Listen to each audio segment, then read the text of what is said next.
So there's a lot of talk these days about diversity, equity, inclusion in the workplace. And there's a lot of incredible people doing some amazing things. But what I want to talk about today is something that we can do. We can take some responsibility on ourselves to pull ourselves up on our ascent, but also to help pull others up as well. And right now, I really would like to spotlight Ursula Burns, because not just because currently it's Black History Month, but I would like to spotlight her any day of the week because she is an incredible example of a leader and we can all learn from her. So I want to take a moment to talk about how Ursula Burns and also and Mulcahy work together. There's something that really extraordinary happened in Xerox back in 2001 to 2009 when Anne Mulcahy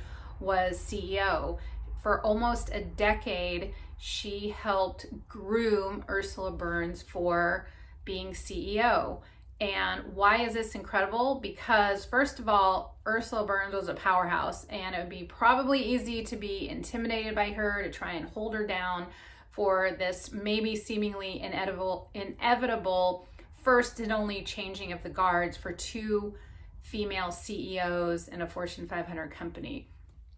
But Anne Mulcahy, she supported Ursula Burns and she championed her. She also pointed out where some of maybe her blind spots or her weaknesses were, because Ursula Burns was very outspoken, but as Anne Mulcahy said, sometimes a little rough around the edges, like her emotions got the best of her. So she knew that being a CEO, that people reacted to your emotions. So that's something that she also worked with her, but she spent the better part of a decade really championing, supporting, and really pushing Ursula Burns through. And not that Ursula Burns needed it. I mean, she was amazing in her own right. I mean, she was raised by a single mother and not very, not the perfect situation to be very successful. But her mother always told her that your success is not defined by how you grew up. And she took that to heart. And from her amazing education at the Polytechnic University of New York to getting her master's degree to being the CEO of Xerox eventually, and not to mention being named by Forbes at one point one of the 22 most influential women and most powerful women in the world. Ursula Burns really proved that anything is possible once you put your mind to it, but also when you have the support and the allyship of people that really matter. So that being said, I want to leave you with two things that I like to invite you to do and to ponder that I pulled out of this article. And if you want to read the article that Anne Mulcahy wrote in the Harvard Business Review, the link is in my blog. But one thing that I pulled out of there is one, the courage to concede or transfer power. So whether you are an ally to someone else or whether you are on your ascent and you're looking for an ally, it's very important to have someone that has the courage to concede or transfer power like Anne Mulcahy did, because she admits it was not easy to transfer power and to hand it over. But at the end of the day, she knew that Ursula Burns was the best person for the job at the time. And so that's what she did. And it definitely took a lot of courage. And also speak up.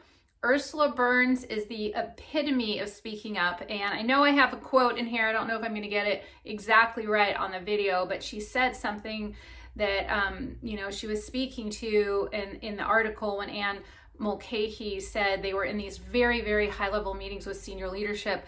And Ursula Burns would always be speaking up in these meetings, and all the senior leadership would be going, who is that?